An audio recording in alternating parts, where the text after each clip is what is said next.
Saludos mis hermanos y amigos. Bienvenido una vez más al Tribunal Cristiano, ya con mallete en mano para dilucidar los asuntos importantes que tenemos a consideración en el día de hoy. Gracias a los que nos ven, ¿verdad? Todos los martes en el canal 58 y 348 de Liberty y que nos siguen, ¿verdad? Ahí en el canal desde las 7 de la noche. Gracias por su sintonía y los que también nos siguen en Tribunal Cristiano TV, que ahí están todos los programas. Entre a nuestra página de Facebook, compártala con otros. También nos pueden seguir en el Twitter como @apostolricky y también en mi Facebook de Ricky Rosado y nuestro canal de YouTube Apóstol Ricky Rosado. Subimos todos nuestros programas en el canal, pues hay otras cositas más, ¿verdad?, que tenemos para compartir y que ustedes puedan tener, pero en el Twitter también se pueden comunicar con nosotros.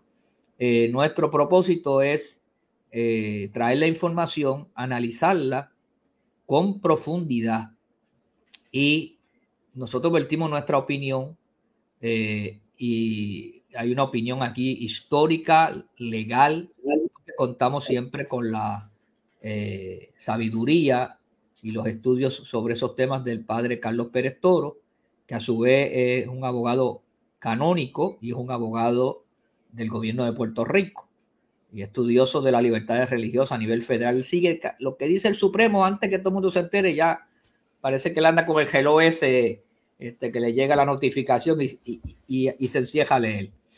Padre, saludos, bendiciones. Saludos a todos, qué bueno de tenerlos a todos aquí en mi casa para tener este tribunal cristiano donde emitimos juicios valorativos de todas estas noticias y que tenemos como país desde nuestra perspectiva creyente. Así que Amén. Me siento bien contento de estar aquí y de poder tener este diálogo con mi casa abierta. Tengo hasta la puerta abierta de mi oficina aquí en la casa con mis libros y todas las cosas. Así que nada, esperamos que todo esté correcto. Bueno, estás bien, te oyes perfecto, a veces te frisa y vi por ahí a Doki, lo saludo también. Ese no se frisa. Sí, lamentablemente siempre. Pero te está oyendo bien, aunque te frises un poquito, te está oyendo perfectamente bien. Nada, vamos a ir a unos temas importantes que han estado fluyendo, pero antes de ir a temas fuertes, quiero tener aquí a mis manos la ley 61 del 2023. Aquí tengo ya su certificación. Estas son leyes de este año y se le conoce como la ley de fe y emergencia.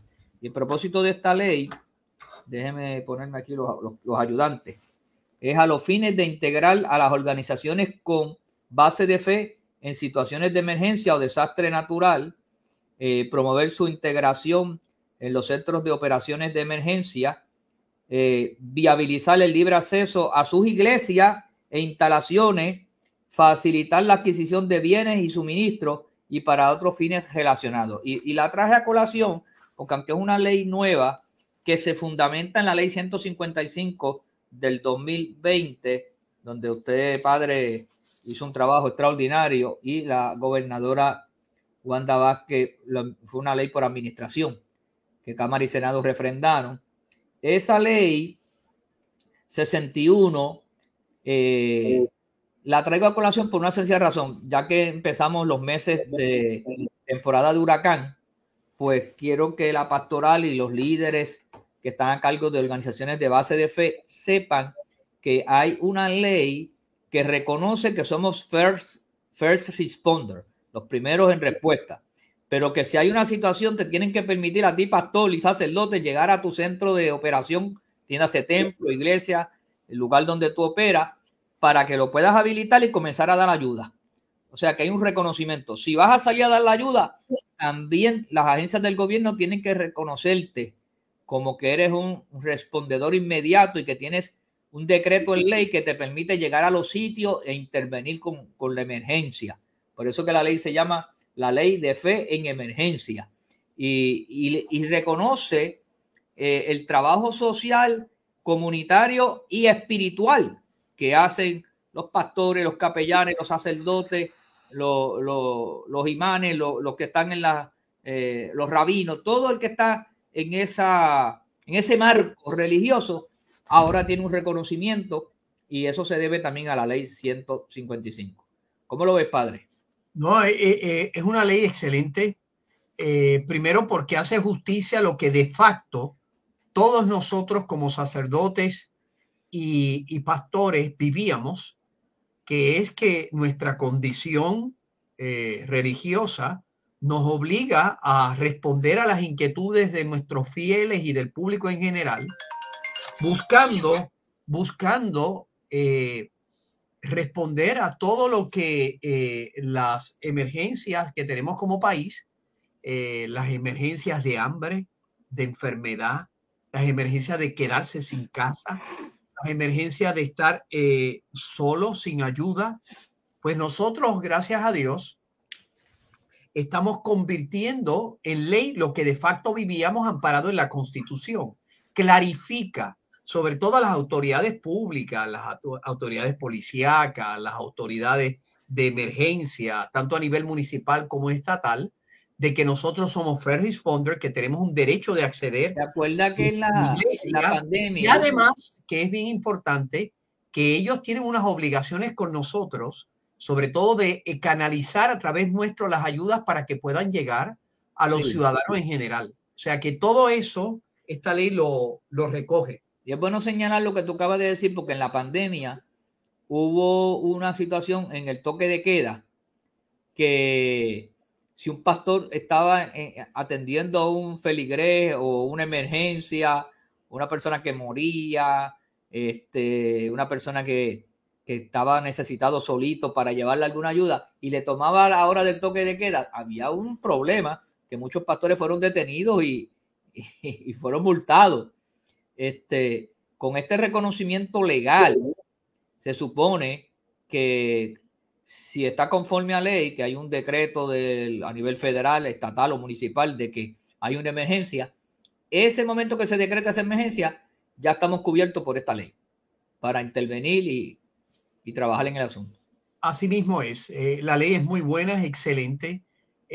Fue parte de un diálogo, fíjate, con sectores del Partido Popular, que fueron los promotores de esta ley. Y tenemos que el representante Cheito Madera de Ponce. Sí, y hay que reconocer el esfuerzo, por ejemplo, de Narmito y su equipo. Su comisión. Los diálogos con el equipo del presidente de la Cámara de Representantes. Tenemos que también agradecerle esos diálogos que hubo, incorporaron algunas de nuestras inquietudes. Yo creo que es un proyecto excelente, muy bueno. Curiosamente, quien se opuso con burlas y vehemencias y enuendos fue Vargas Vidó, que atiende a pobres y menesterosos, que sabe lo que las iglesias hacen en favor de esas periferias existenciales, fue el que en el Senado se opuso a este proyecto. A veces cuando uno ve esta actitud beligerante contra todo lo que suene iglesia, religión, etcétera, qué triste que una figura que tiene una responsabilidad pública no reconozca el valor que tenemos nosotros como creyentes en aportar a nuestra sociedad y que nos quiera excluir, no integrar. Pero gracias a Dios, él representa una minoría ínfima en Puerto Rico y gracias a Dios fue aprobado también en el Senado cuando vino con los cambios en la Cámara de Representantes. Tristemente, el senador Vargas Vidó ha borrado su relación con el sector creyente, el sector de fe. Y a veces viene con un lenguaje por ahí medio religioso, pero de la boca para afuera. Realmente sus votos y sus mensajes allí son contrarios a las posturas del sector conservador y creyente. Pero allá la gente que lo elige, allá la gente que vota por él. Yendo por esa línea, el historiador Mario, no recuerdo bien el apellido. Pastor, quiero añadir algo. sobre este tema de esta ley 63 del 2023. 61. 61. Es que se quedó, falta un pedazo a esa ley que después tendremos que irlo promoviendo, y es el acceso de los sacerdotes y ministros a las instituciones hospitalarias públicas y privadas. Cuando un fiel reclama, porque es su derecho constitucional, a entrar en contacto con sacerdotes y pastores, a veces en momentos de agonía y de muerte. Derecho tienen.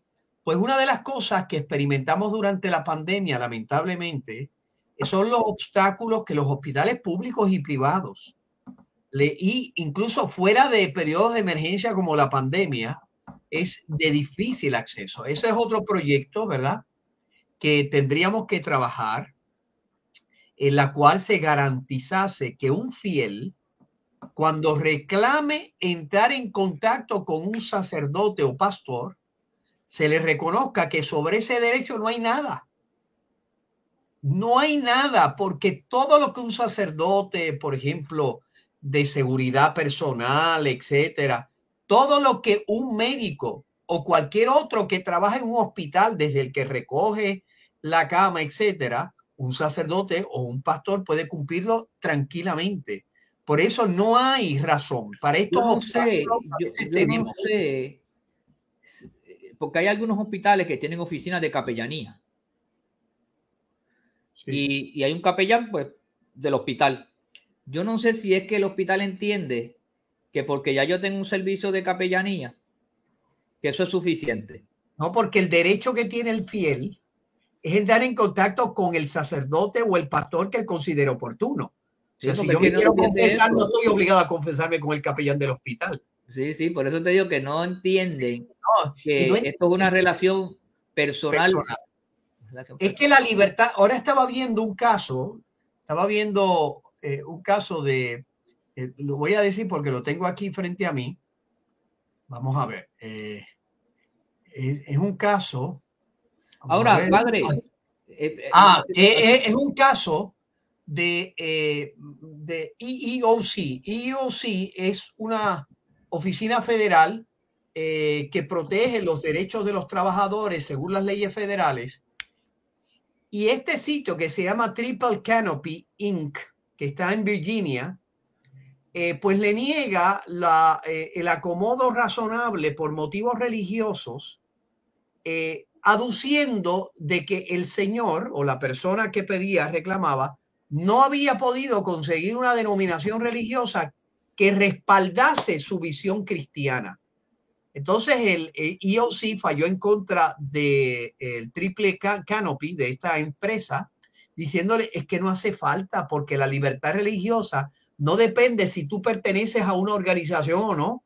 Es el individuo el que reclama quién o cómo él concibe su relación con Dios, que puede ser conforme a una institución religiosa o puede ser disconforme. Lamentablemente, ¿verdad? En este caso que ahora inicia su camino federal, a veces los hospitales y la mentalidad general es que para dar una excepción tú tienes que tener refrendo de un sacerdote o de un pastor. Eso es inconstitucional. Yo no tengo que tener refrendo de nadie. Lo único que yo tengo que demostrar son dos cosas para que la bola le caiga a la empresa o a la institución pública. Yo lo único que tengo que demostrar es que la solicitud es de naturaleza religiosa. Y segundo, que es sincera. Yo no tengo que demostrar que es ortodoxa, ni el Estado, ni ninguna institución privada puede meterse a auscultar. Bueno, eso será conforme a la catolicidad. Pues a lo mejor no es conforme, pero es conforme a mi creencia. Por eso es que hay un caso famoso de Boca de Ratón, que es una ciudad en la Florida, donde un grupo de católicos y judíos demandaron a la ciudad Boca de Ratón porque les negaba, aduciendo que los católicos no hacían las cosas que hacían esos católicos que eran cubanos, que les ponían cositas, etcétera. Ellos reclamaban excepción religiosa porque el cementerio no podía tener esas cosas, sino que había que eliminarlas. Y los judíos igual. Pues la cuestión es que el tribunal digo, no, porque ellos no tienen que ajustarse a nadie. Ellos lo único que reclaman que sea sincero y que sea de naturaleza religiosa. Y ya el Estado tiene que intentar subvertir eso, aduciendo de que tiene un interés apremiante, no hay un medio menos oneroso. Pues yo creo que en el fondo, detrás de esa mentalidad, yo tengo un capellán, que sea él. No, puede tener un capellán y qué bueno que lo tenga. Y eso mantiene una estabilidad de la atención religiosa. Pero el fiel no tiene que entrar en contacto con el capellán, sea católico o evangélico. Yo entro en contacto con mi sacerdote o con mi pastor, que es el que yo quiero, el que conoce mi alma, el que le quiero abrir mi alma, porque me da la gana, ¿entiendes? Y yo creo que todo eso tiene que ser dilucidado en un proyecto. De hecho, en algún momento nosotros presentamos una enmienda para esta ley 61, cuando era proyecto, pero correctamente los asesores decían, padre, esto es más complejo, es interesante, es necesario, pero es bueno hacerlo en una ley aparte. Yo creo que era una razón buena. Pero a mí me parece que, aunque no cubre toda la necesidad, pero es un... Sí, es para esto. No, para pero lo que quiero decir es que hay una ley que se firmó ahora en marzo por el gobernador y de la autoría de la senadora Keren Riquelme, que se reconoce como el tercer sábado del mes de marzo como el mes del capellán. Capellanes, entiéndase, capellán hombre o capellana, como le queramos, ¿verdad?, llamar. Y dentro de la ley se reconoce el trabajo que hacen los capellanes, y entiéndase, pastores y pastoras y todos los relacionados, sacerdotes en el trabajo ministerial. Y yo sé que hay un proyecto corriendo en esa dirección de fortalecer la labor del capellán en funciones. Hay algo ya en funciones del Departamento de Seguridad. En el Departamento de Seguridad hay un reconocimiento para los capellanes. Hay una ley sobre ese aspecto. O sea que si tomamos eso que está en el Departamento de Seguridad, tiendas de bomberos, todo eso que está por ahí para abajo, esta ley 61 y la ley que hizo la senadora Keren Riquelme, me parece que de ahí se puede tener una buena base para trabajar lo de los hospitales. Hospitales, y yo lo haría más abierto, hospitales, funerarias, ¿cómo se llama esto? Ancianos. Sí, todos esos lugares donde hace falta un permiso. Yo tengo 2 asilos. Hasta las cárceles yo pondría. Las cárceles tienen una peculiaridad que sin duda incluso tiene más jurisprudencia, ¿verdad? Incluso en contexto de pena de muerte. Pero las cárceles deben ser tratadas de modo distinto por la naturaleza propia del contexto carcelario. Pero en el caso de los asilos de ancianos, hospitales, etcétera, pues ahí hace falta pulir la ley, porque para que la gente tome conciencia. Yo tengo 2 asilos en la parroquia, ¿verdad? Aquí en el territorio parroquial. Con uno nunca hemos tenido problemas, con el otro ha sido imposible poder acceder a los fieles que reclaman y no hay forma, digo, demandando y utilizando la Constitución y el Código Civil, pero ya eso es un proceso más complejo, cuando la ley tiene una finalidad de clarificar, de dejar claro cuáles son las obligaciones. Por eso, en mi opinión, hace falta una ley para clarificar eso, porque pastores y sacerdotes que me están escuchando, estoy seguro que ustedes han sido unas grandes dificultades. Yo le he tenido. Yo he tenido, además, hay hospitales que me tengo que virar. Sí, yo tuve un hospital cercano a mí que yo iba a acceder a uno de los que era el presidente de la junta del hospital, y yo iba a ver a su esposa que se encontraba en una situación difícil. No me dejaban pasar. Pues yo lo llamé. Yo le dije, yo nunca peleo. Les recomiendo nunca pelear. Cuando te dicen no, Dios buscará medio. Pues yo llamé al que presidía la junta. Mire, pastor, el presidente de la junta me dijo, padre, regrese allí. Yo le garantizo que lo van a llevar hasta donde está mi esposa. Y cuando yo llegué, había como una batería de médicos esperándome para subir a ver a su esposa, que estaba muy mal y estaba en un proceso ya de agonía, eventualmente murió. Pero allí... Pero mira, nos unimos en oración a la ex primera dama y es representante Piti Gándara, que está... Ay, bendito, sí, lo por el cáncer, ¿verdad? Y está batallando ahí. De nuevo. Y que le encomendamos con mucho cariño, ¿verdad? Sus 2 hijos. y su esposo, ¿verdad? El ex gobernador.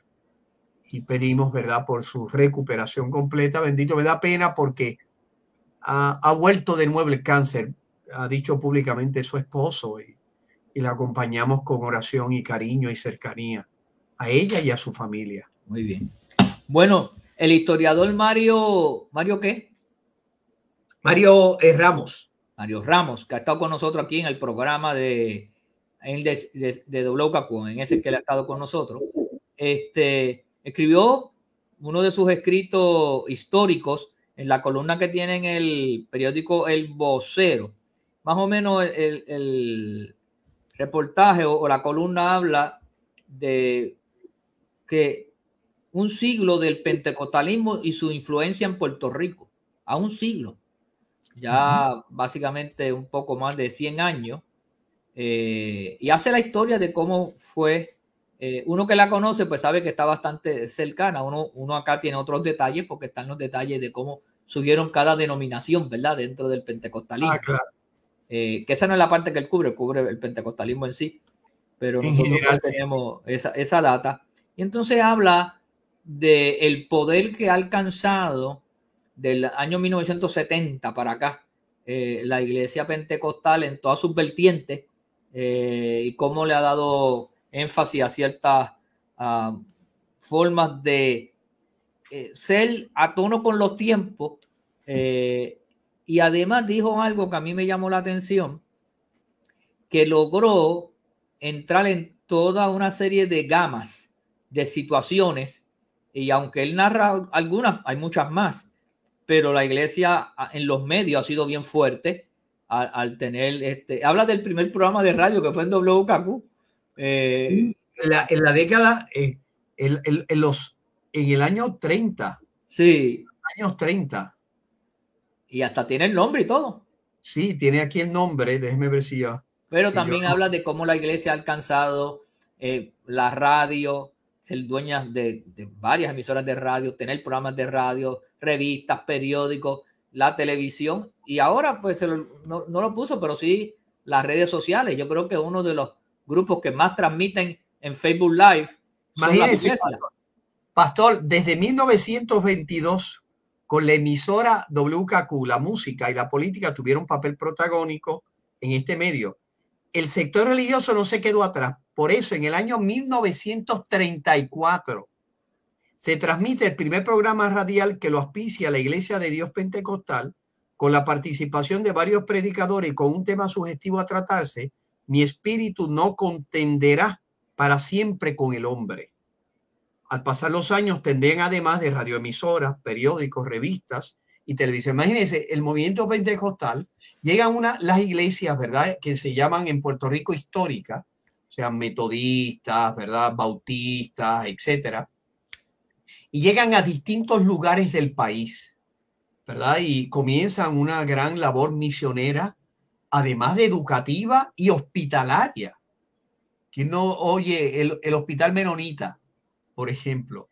El Hospital San Lucas. San Lucas, la iglesia episcopal. Por lo tanto, la iglesia episcopal llega antes de 1898, está desde mediados del siglo XIX. Por lo tanto, ustedes se pueden imaginar, yo por eso se lo animo a ver, que la iglesia comienza en 1916, el pentecostalismo, que viene de un puertorriqueño que se encuentra con la experiencia pentecostal en Hawái. O sea, imagínense, los primeros, el movimiento pentecostal surge en California, ¿verdad? En la famosa calle Azusa. Que de hecho, ese misionero, él se le queda esa parte ahí, ese misionero Lugo, el hermano Lugo, él y su hermano, que de Hawái fueron a California y estuvieron en el avivamiento de la calle Azusa. Exacto. Y ahí salen para acá.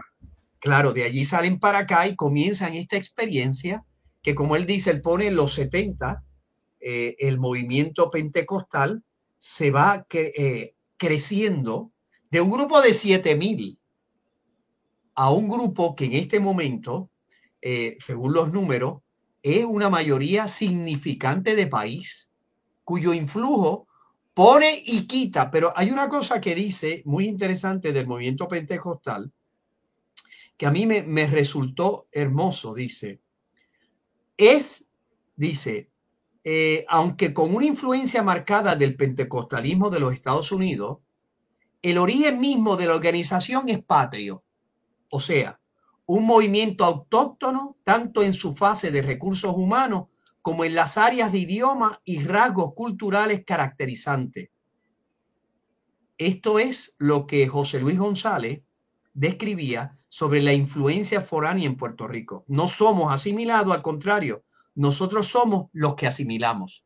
O sea, sin duda, la puertorriqueñidad, parte de esos valores de identidad puertorriqueña tiene una vertiente pentecostal significativa, tanto en nuestras expresiones culturales, con nuestra sensibilidad, nuestros modos de percibir.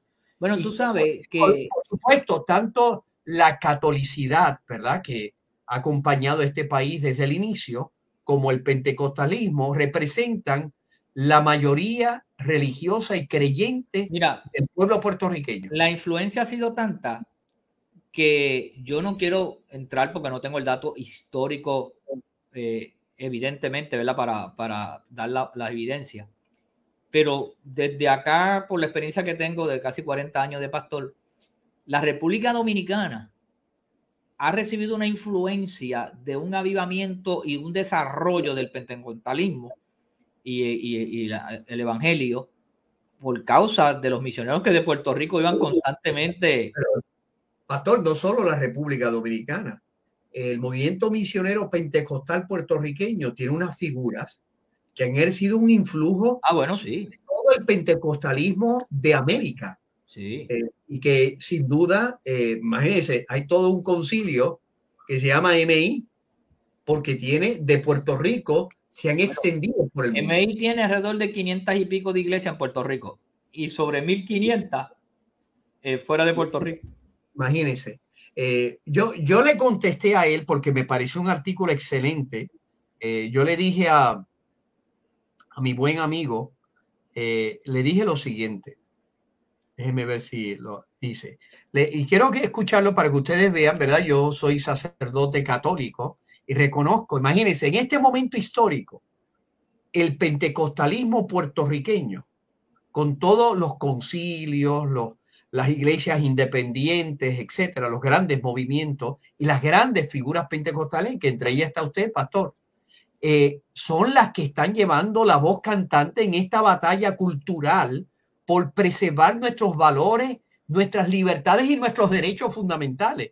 Yo le agradezco a Dios que la gran aportación, entre otras cosas, del movimiento pentecostal es que en este momento, lo dice muy bien mi amigo, que es amigo mío, estudiamos juntos en la Escuela de Derecho, él es además historiador y bueno, yo le decía, mira, el influjo que tiene en este momento, y dice el amigo mío, es que suben y quitan, determinan acciones y los políticos temen y respetan el gran movimiento creyente que su mayoría es base pentecostal.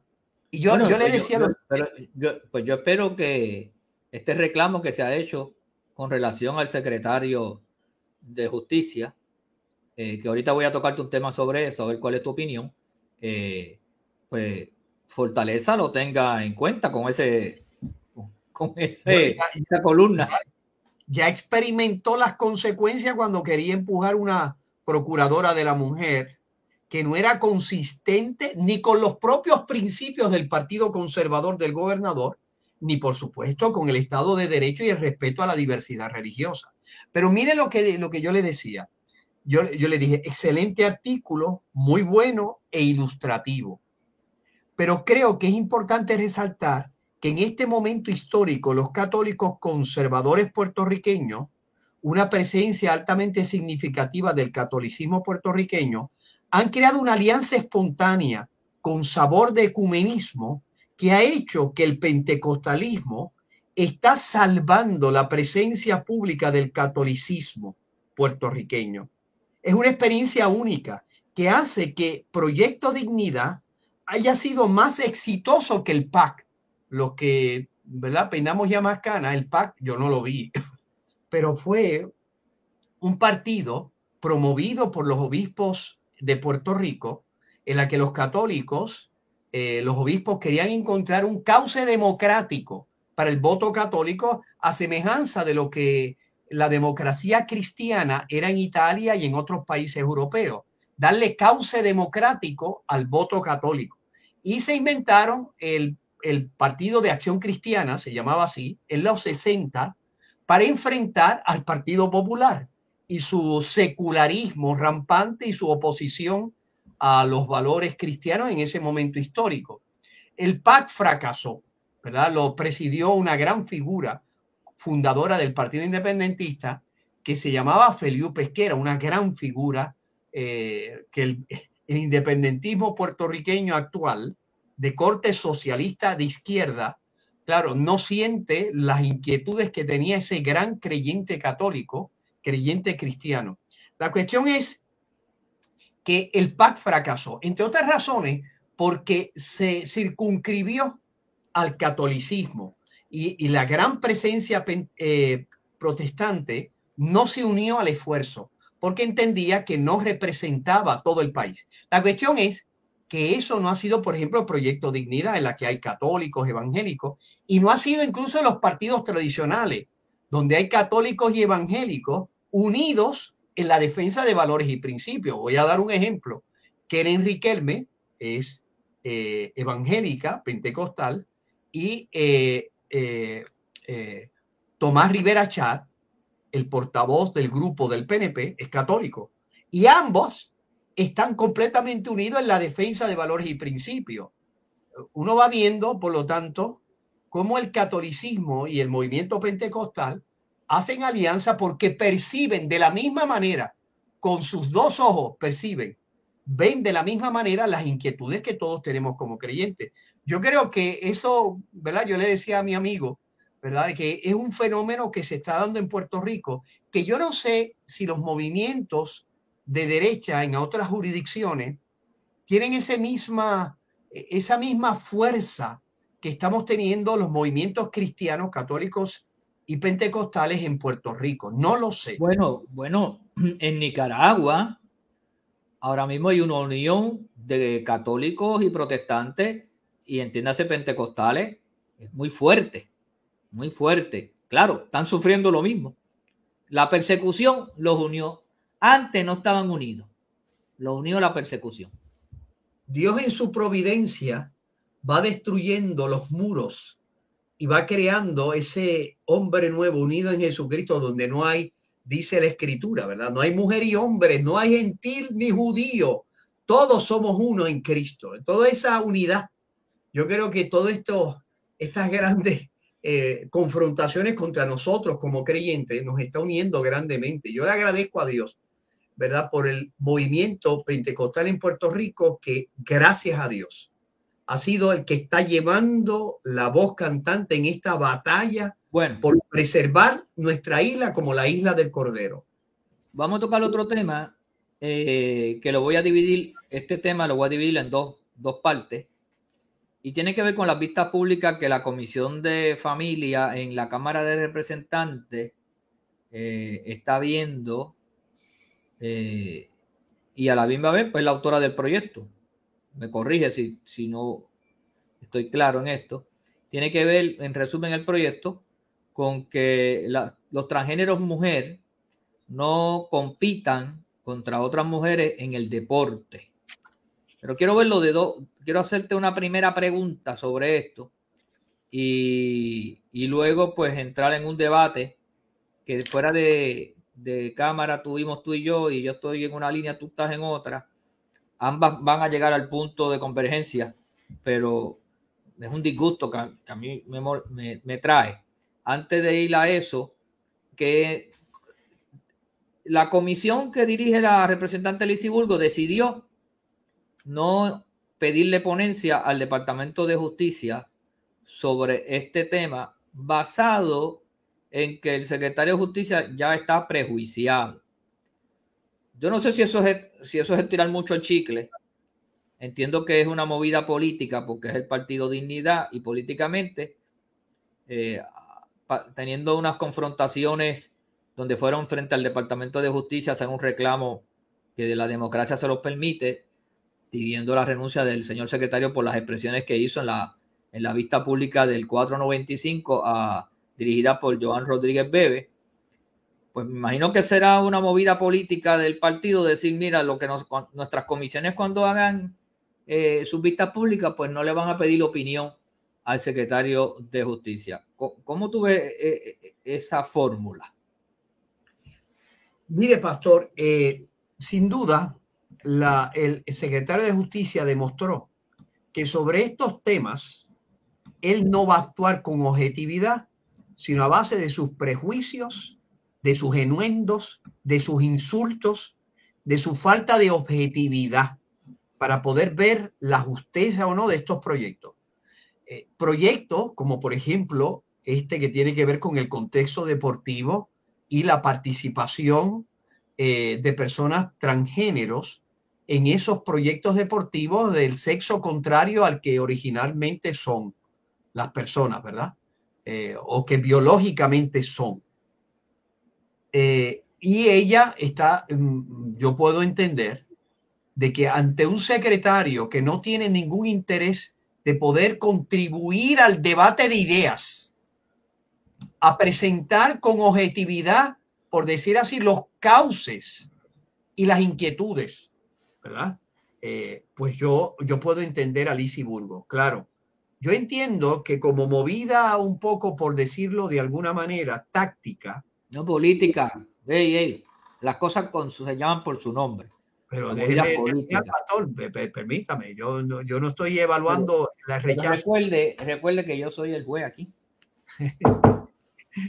Muy bien, pues táctica política, yo hubiese aceptado, hubiese pedido un memorial escrito para que constase, ¿verdad?, que las expresiones que sin duda serían desequilibradas, no ancladas en derecho, pero que consten allí, porque la función de secretario de Justicia es esa. Pero puedo entender que no lo invite, porque estar con una persona que sus modos de responder son explosiones. Bueno, pero no necesariamente pedía, como tú dijiste, un memorial escrito, que no tenía ni que comparecer. Pero puedo entender, a la vez que digo eso, también puedo entender para qué. Si ya ha demostrado que él, sobre un proyecto que están discutiendo estados de la Unión que han prohibido, como ella lo está haciendo en su proyecto, que es parte del debate jurídico, que con toda probabilidad va a llegar al Tribunal Supremo de los Estados Unidos. Por lo tanto, es lógico que un secretario que quiere ilustrar la legislatura, pues diga, mira, estas inquietudes están suscitando, estas otras, nosotros entendemos que va por aquí o no va por aquí. Imagínense, de las de las 3 personas que depusieron en el proyecto institucional, a mí me sorprendió, además de que, bueno, el secretario de Educación y ¿cómo se llama? El Departamento de Recreación y Deporte. De Recreación y Deporte, ambos apoyaron el proyecto. Ok, vamos por partes. ¿Qué apoyaron? Apoyaron el proyecto de que hay que hacer una prohibición, ¿verdad? Puede que los deportes masculinos, que personas que son biológicamente masculinas, que aunque se conciben a sí mismas de género femenino, puedan participar en deportes propiamente de mujeres. Okay. Ellos se opusieron. Pero fíjese, en el caso del Comité Olímpico, irresponsablemente, porque fíjese que el Comité Internacional ha determinado que sobre ese asunto cada federación determine. Es correcto. Por lo tanto, por eso es que yo estoy disgustado con esas expresiones del Comité estas son Olímpico. Expresiones ideológicas irresponsables de quien no conoce el tema ni se pone en contacto con aquellos, porque yo puedo entender que, qué sé yo, por ejemplo, ajedrez. Ahí puede participar de un sexo u otro, no hay ninguna ventaja.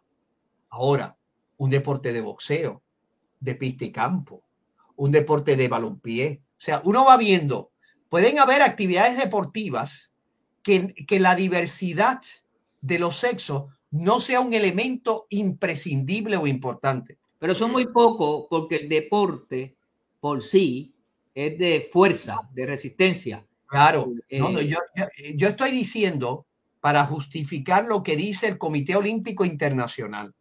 Usted conoce la situación que usted tiene, tome las determinaciones y de hecho ya hay comités internacionales, federaciones que han determinado absolutamente no. Sí, ya no pueden, le quitaron los premios al que había ganado ahí en natación. Exacto. ¿Por qué? Porque hay que respetar que las mujeres han tenido que sacrificarse para poder conquistar esos derechos, precisamente en competencias desleales contra hombres. O sea, que los hombres la habían desplazado y ahora se ha podido entender eso. Ahora, entre las cosas que dijo el departamento, el Comité Olímpico, que es errónea, dijo, suscitó la duda, porque esto puede ser un discrimen por género. En Puerto Rico, el Tribunal Supremo de Puerto Rico ha determinado en AAS ex parte lo siguiente. Es un caso del 2009 más o menos. Ha determinado que el discrimen por sexo no es discrimen por género, porque el sexo debe ser entendido como lo entendió la constituyente para ponerlo en el texto de la Constitución. En Puerto Rico no hay discrimen por género. Eso es un invento que no sé dónde se sacan, porque ya el Tribunal Supremo de Puerto Rico determinó que sexo no es lo mismo que género y que el discrimen es por sexo. No se pueden hacer analogías que no estaban previstas. Pero hay un sector de la población que quiere promover estas ideologías y estas conductas que están confundiendo. Cuando tú tienes a una dama que es la que dirige el Comité Olímpico en Puerto Rico, hacer esas expresiones, créeme que la prensa las va a recoger y las va a amplificar y van a querer dar como por bueno. Yo siempre te lo he dicho, que el discurso que se plantea constantemente llega el momento que se da por bueno. Claro, porque no hay nadie que le haga frente. Sí, tú dices una mentira repetidas veces y la gente la percibe como una verdad. Va creando la duda. Dios, mira, esto puede ser un discrimen. Entonces, yo creo que es un acto irresponsable de esta señora Rosario, que el Comité Olímpico, que debe levantar los fondos como una entidad privada, como debería ser y como son en otros lugares, que aquí el gobierno de Puerto Rico le esté dando constantemente dinero, y que ella vaya allí cuando viene recreación y deporte, viene el Departamento de Educación, y se expresa de la manera más ecuánime posible, y ella viene entonces a crear este acto donde promueve como discrimen ese tipo de acción, cuando ya ella sabe lo que ha dicho el Comité Internacional y como ha pasado ya en Estados Unidos, que trataron de hacer el experimento, trataron de probar a ver si eso funcionaba y se creó un pandemonio y una molestia. Oye, si una persona que se percibe de otra manera tiene que entender que la vida no es como él se percibe y que todo va a cambiar de la noche a la mañana y que en algún momento mejor ni cambiará nunca. Pues ya tú escogiste ese camino como adulto y decidiste que vas a hacer de esa manera, pues se te va a respetar, pero no puedes venir a cambiar las reglas de juego ahora y a imponer, no, yo voy a competir de esta manera y todo el mundo se tiene que adaptar a mi manera. No, eso no se puede permitir como sociedad, porque eso es tú venir a dislocar lo que ya existe. Porque yo me percibo de esta manera y si al otro día te percibes de otra. ¿Hacia dónde? Esa fue la lucha con los baños, ¿te acuerdas? Que entonces querían entrar a los baños y teníamos que darle acceso a los baños con nuestros niños y con nuestras niñas porque aquel se percibe de una manera y hay ahora gente que dice que pretenden que puedan tener acercamiento sexual y no importa el consentimiento si los niños pueden consentir o no o tengan la madurez para consentir. No importa el consentimiento de los padres. Sí, eso es una de las propuestas que se le ha hecho a la ONU. Pues que por primera vez la ONU, la verdad que el desequilibrio de esa organización es cada vez mayor. Se hizo una propuesta de que los menores de edad tengan derecho. Sí, pero el desequilibrio será de los que lo plantean. Sí, pero el planteamiento no ha llegado. O sea, el planteamiento son estos grupos de presión. Pero tú sabes que tienen que darle participación allí. No, o sea, a mí no me molesta que puedan debatir ideas. A mí me molesta cuando quieran imponer sus ideas sobre Sí, aquello que no te creemos, la ONU que no está nuestros imponiendo valores y eso. principios se han comprometido. Sí, pero la ONU no está imponiendo eso. Todavía no, pero está aceptando la propuesta para iniciar esos debates. Y el ¿Sabes problema qué? de la ONU, Pastor, el problema de la ONU es que tiene organizaciones que tienen fondos para países pobres y ejercen a veces una presión indebida. Eso sí, eso lo ¿Entiendes? estipulamos. Estamos de A acuerdo. veces que los quieren empujar de aborto y de Porque anticonceptivo.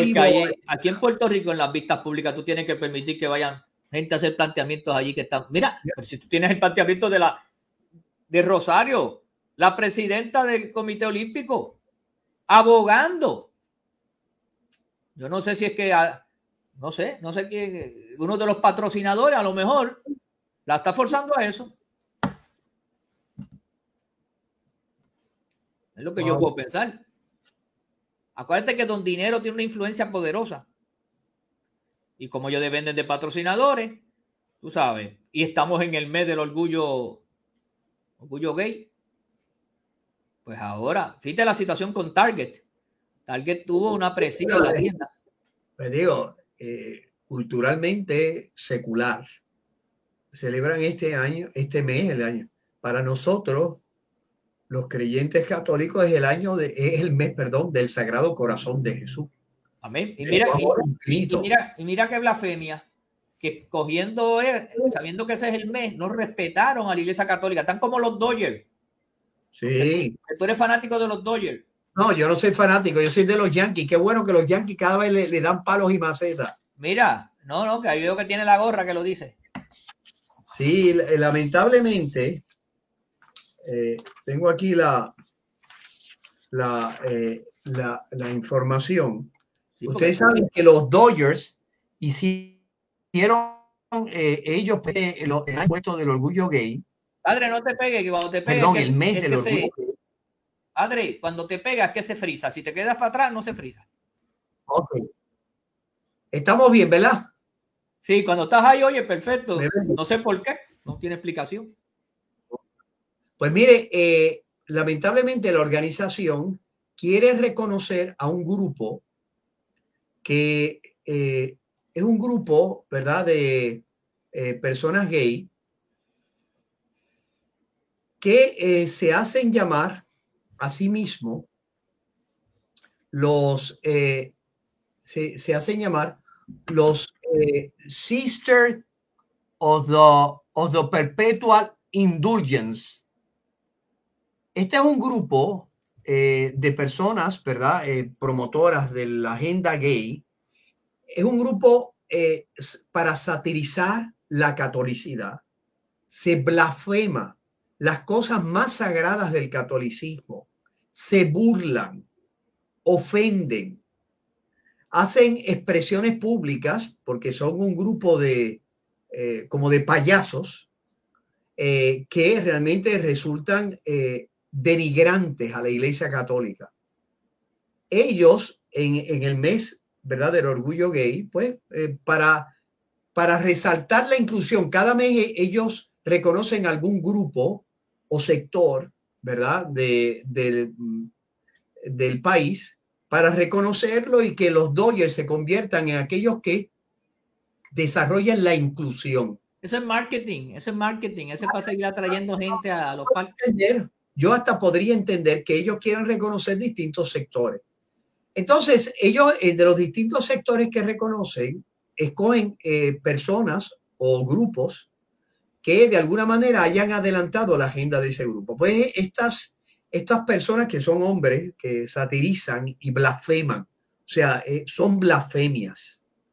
O sea, las ofensas contra Dios y contra las cosas sagradas para el catolicismo y podríamos decir para el cristianismo en general, es una cosa que resulta hasta desagradable aunque tú no fueses creyente.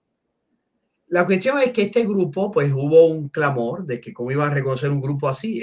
Eso no integra a nadie. Eso lo que hace es excluir a los creyentes, sobre todo de un grupo como los Dodgers, en la que los católicos, más que todos los grupos LGBTQ y los cristianos en general, pues participan, ¿verdad? Y entonces ellos retiraron, no le iban a reconocer otro grupo, pero no iban a reconocer ese. Pero los grupos LGBTQ ejercieron presión y decidieron volverlos a poner. Y uno de sus pitchers, que es un devoto católico, escribió, ¿verdad? Lo siguiente, solamente voy a leer una parte, ¿verdad? Como devoto católico, yo estoy profundamente herido que los Dodgers tomen la decisión de reinvitar y honrar este grupo de Cíceros Perpetual Indulgence en el día, ¿verdad?, del orgullo gay.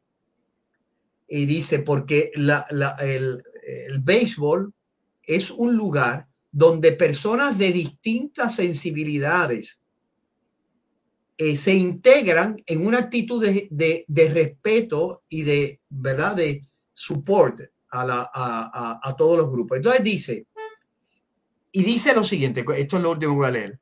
Es claramente violatorio de la política discriminatoria de los Dodgers, que explícitamente dice que ninguna conducta o actitud que de manera indecente o prejuiciada contra cualquier grupo será tolerada por los Dodgers. Cualquier grupo o grupo religioso. O sea, y él dice, ¿cómo es posible que ustedes teniendo esta política de los Dodgers permitan que personas que lo que hacen es, por decir así, insultar con prejuicios a los sectores creyentes, le permitan participar o ser reconocidas por los Dodgers? Yo creo que evidentemente los Dodgers se han buscado un problema. ¿Han visto cómo el estado de California ha habido una indignación de grupos católicos y de grupos evangélicos exigiendo a los Dodgers que no deben reconocer ese grupo? Lamentablemente, además, cómo toda esta situación de ideologías han traído toda una gama de situaciones en todos los niveles. Y tristemente, pues, este famoso discurso ahora de la ideología de género, la famosa inclusión, lo que hace es dividiendo más a la gente. Ya no está la inclusión, lo que hace es dividiendo y dividiendo.